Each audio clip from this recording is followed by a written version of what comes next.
High, welcome to Sadhana channel.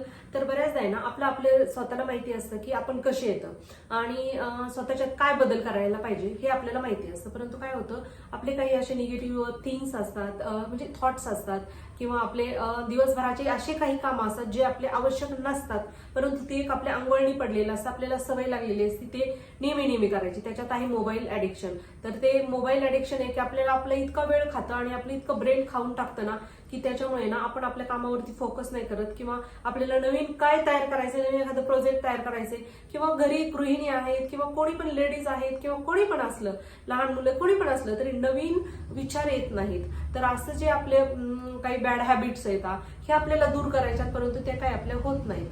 तर हे आपण कसं करायला पाहिजे, म्हणजे समजा हे आपल्या काही किती प्रयत्न केला तरी ते काही सुटत नाही. तर बऱ्याचदा काय होतं, आपण ते करायला जातो, समजा एक दिवस करायला जातो, दुसऱ्या दिवशी काय होतं आपल्याला वाटायला लागतं थोडंसं केलं तर काय हरकत आहे. आणि मग आपण थोडं थोडं करू नये ना, ते सकाळी जर सुरुवात केली तर थोडं दुपारी का करू नये, थोडं संध्याकाळी का बघू नये, मी कुठं लय जास्त पाहते किंवा मी कुठं लय जास्त करतोय, माझी ती सवय, मी थोड्या वेळ तरी घालवतो वेळ, आता एवढं काम करून आले घालवतो. परंतु ती काय होतं, आपण ते इतका अडकतो ना आपला तो वेळ, परत एकदा रात्रीच्याला आपल्याला त्याच्याविषयी वाईट वाटायला लागतं की अरे मी माझा वेळ परत त्याच गोष्टीमध्ये घातला, परत तेच आपण करायला लागलो. मागच्या वर्षीसारखं 23 सारखंच परत 24 मध्ये त्याच चुका व्हायला लागल्यात. तर आपण जर त्याच चुका करायला लागलो, 23च्या चुका परत 24 मध्ये करायला लागलो, तर आपण का म्हणायचं की माझं 24 नव्यानं चांगलं असावं म्हणून? नाही होत ते खरंच नव्यानं. तर ह्या तुमच्यासाठीच नाही तर हे माझ्यासाठी सुद्धा लागू होतं. माझ्याकडून पण बऱ्याचदा त्या तशा चुका होतात, तर त्या नाही व्हायला पाहिजेत. कोणाच्याच बाबतीत नाही, म्हणजे मुलांच्या असू द्या कोणाच्याही, की आपल्याला जर नवीन बदल करायचा आहे, नवीन जीवन आपल्याला पाहिजे, तर आपण नवीन काही बदल स्वीकारले पाहिजेत आपल्यामध्ये आणि ते पटकन आपल्याकडून स्वीकारले. कारण चेंज आपल्यामध्ये आणणं आपल्याला फार मुश्किल जातं. आपली बॉडी, आपलं मन नाही चेंज स्वीकारत पटकन, बॉडीला शॉक बसल्यासारखं होतो आपण 1-2 दिवस जर करायला लागलो तर.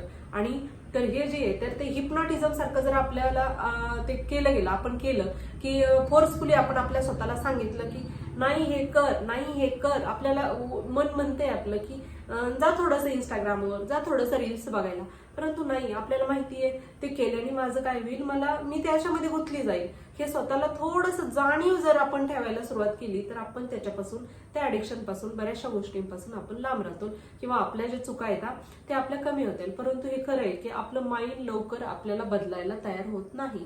आणि बऱ्याचदा आपल्याला वाटतं की हे जे भरपूर श्रीमंत लोक आहेत किंवा बरेच करिअरने पुढे गेलेले लोक आहेत, त्यांना कशा सवयी, त्यांना किती इझिली सगळं मिळाले, परंतु तसं होत नाही. ते पण आहे ना, त्यांचं तेवढेच एफर्ट त्यांच्या कामामध्ये टाकतात, रोजच्या कामामध्ये टाकतात, त्यामुळे त्यांना ते मिळालेलं असतं. कोणतीही गोष्ट इतक्या सहज तर भेटतच नाही.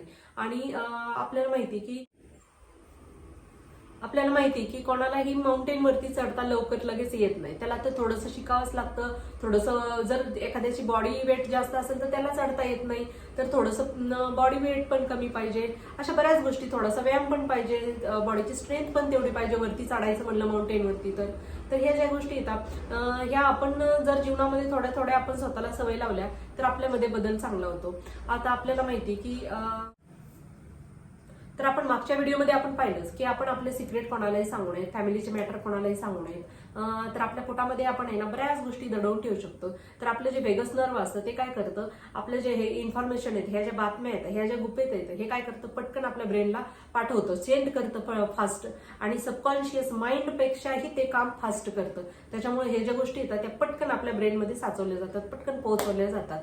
आणि हे जे आपलं जे पोटामध्ये ठेवतंय साचवून, तर ते हे काय करतं, फक्त प्रेझेंट गोष्टी आपल्या साचवून ठेवू शकतं. तर याला एक मर्यादा आहे की ह्या फक्त प्रेझेंट गोष्टीमध्ये यूज होऊ शकतं. तर आपण काय करायला पाहिजे, आपले ना जे आपलं एक्स्ट्रा व्हर्जन आहे, आपल्याला जे तयार करायचंय, म्हणजे माझं बेस्ट व्हर्जन कसं असेल हे जे आहे, त्याला आपण आपल्या डेस्कवर बसले, आपल्या समोर बसले, अशा पद्धतीत आपण त्याच्याशी बोलून आपण जर काम करायला लागलो की मला माझं बेस्ट व्हर्जन कसं रिॲक्ट करेल ह्या गोष्टीमध्ये, ह्या ठिकाणी, तर ते आपण जर थोडंसं शिकायला लागलो करणं, तर पहा आपल्याला आपल्यामध्ये बदल कसा जाणवतोय ते, किंवा आपल्याला पाहिजे तो बदल आपण कसा पटकन करून घेता येतोय. ते जाणीवपूर्वक आपल्याला तर करता येत नाहीये ना, तर मग ते त्या माध्यमातून तरी आपल्याकडे बदल आपण करू शकतो चांगल्या पद्धतीनं. तर आजचा एवढाच मेसेज. थँक्यू.